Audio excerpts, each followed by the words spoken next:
So we are given this trigonometry function here, f of x, which is equal to 8 times sine cosine power 3x minus 2 times the sine 2x, correct? So we want to simplify as a linear function, all right? So linear function, that means it could be either cosine or sine function, depends on what we have, and, you know, we work it out. So then we are also given m, which is equal to integral of 0 to power 4 of x times fx, so the same fx, but after we simplify, okay? So let's go for it. So fx is equal to what? So we have f of x is then equal to, so now we're gonna have to rewrite things here, okay? So 8 times sine x, so I'm gonna rewrite cosine power 3x as cosine x, then cosine square x, okay? Because that's just the same as cosine power 3x, then minus 2 sine 2x. Because once I do that, I'm beginning to see something here. Okay, that's the reason why we're doing this, right? So that means I'm seeing sine and cosine together. Whenever you see sine and cosine together, and then 2, that means you can write it in this format here. Okay, so what can we do next? So this one then is equal to, so instead of having 8, we have 4 times 2 sine x cosine x. So we can do that, okay? Then times cosine square x minus 2 sine 2x. The beauty of doing all of this is we're not changing the original problem, all right? So let's go for it. So we know that this one here is just the same thing as sine 2x, correct? So that will give us then 4 times, so we have sine 2x cosine square x minus 2 sine 2x. And the reason why we're having sine 2x, so that we can simplify, so we can factor here. So we have these 2, so we can factor with 2, of course, and 2 here. So we can take 2 sine 2x out as a common factor. Then we have 2 left from there and cosine square x minus what? So if you take 2 sine 2x out from here, what is left? An invisible 1. You got to put it down. Very important. In these cases, many people forget about that and then you screw everything up, right? So then this is what we have. And then 2 cosine square x minus 1 will give us what? So this is just 2 times sine 2x. And then this expression here is equal to, the whole is equal to cosine 2x. All right, so your trigonometric identity, very important in these cases, okay? You cannot, fall back on that. If not, you're not going to be able to solve these kinds of problems. So you got to go back to your trigonometric identity, know them, okay? So once we get to this part here, this is going to give us what? Again, trigonometric identity. This one is going to give us, ladies and gentlemen, sine 4x. Why? Because if you look at what sine 2x gives you, so sine 2x actually gives you what? So this is the final answer. Let me keep that here. And let me explain what's happening here. So if you have sine 2x, we know sine 2x is equal to what? Is equal to cosine x and then sine x. All right? So then when now you have so two times, I'm sorry. So then when you have sine 4x, that means you multiply this by 2 here, 2 times 2x. So that'll give you what? 2 cosine 2x, sine 2x. So that means the 2 times the 2x, okay?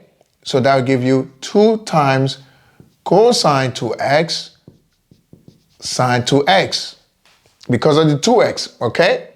So let me put parentheses around this.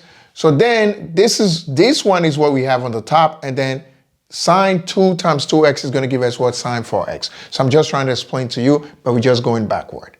All right? So, or you can just go from here and then get to that one as well. So it doesn't really matter.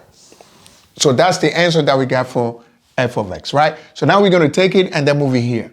So m then is equal to what? Is equal to integral of 0 to power 4 of x times sine 4x dx.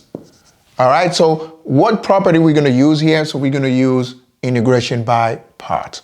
All right, and for integration by parts, so we got to determine what is going to be our v, what is going to be our u prime, and then find the corresponding functions to them. So now, so if you say v, okay, so we're looking for a function that would be easy to find the derivative of, right? So v here, so we can just do x, right? So for v prime is going to give us what? It's going to give us 1 because the derivative of x is 1. Now, if we go u prime, so u prime is sine 4x. And then, now this is the derivative. Now you got to find the function, okay, which is by doing the integration. So that means we got to find the integral of sine 4x. So the integral of sine 4x is going to give us what? Negative quarter cosine 4x. And again, that's the reason why I said we need to know our trigonometry identities, right? So once we have that, so now, again, remember, if you take the derivative of this, you should get this back. If you don't get that back, that means something is wrong, okay? So now we just got to apply, so m is equal to what? So m is equal to, so we got to apply the integration by parts, you know, so we're talking about integration by part. Just going to put it here. You know, for the sake of space, that's why I put it right here. So m is equal to what? So then that will be u times v. So we're going to do u times v. So u times v, so that means we have the integral of, so that will give us x times, so negative quarter, x times cosine 4x, all right? From 0 to pi over 4.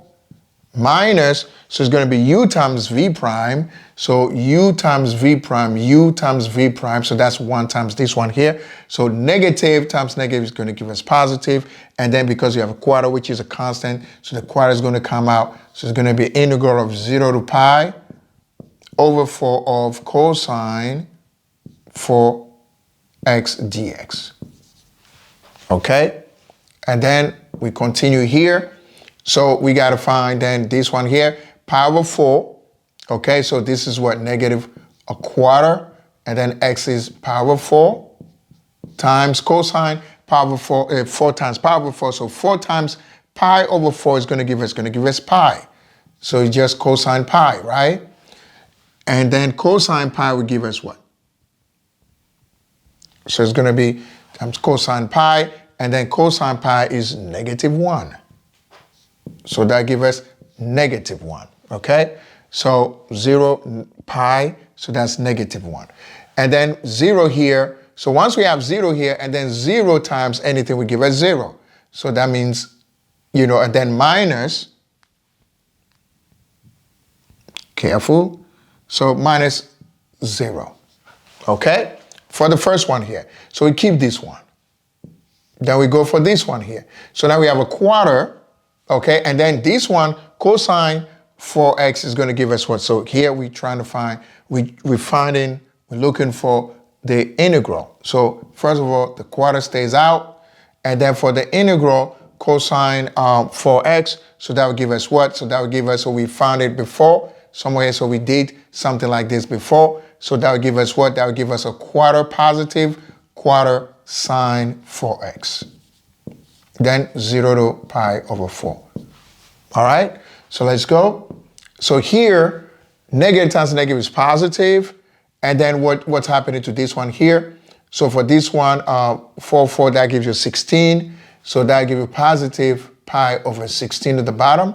For this one, again, negative times negative, then negative 0 does not have an impact on this one here. So then plus a quarter of what? So then pi over 4 here, so sine pi, 4 pi over 4. So 4 times pi over 4 is going to give us sine pi. And sine pi is what? Is 0. So it's plus this one, then that's a 0 because, you know, this one is 0 here. Then minus what's happening for this one. So sine 0 also is 0.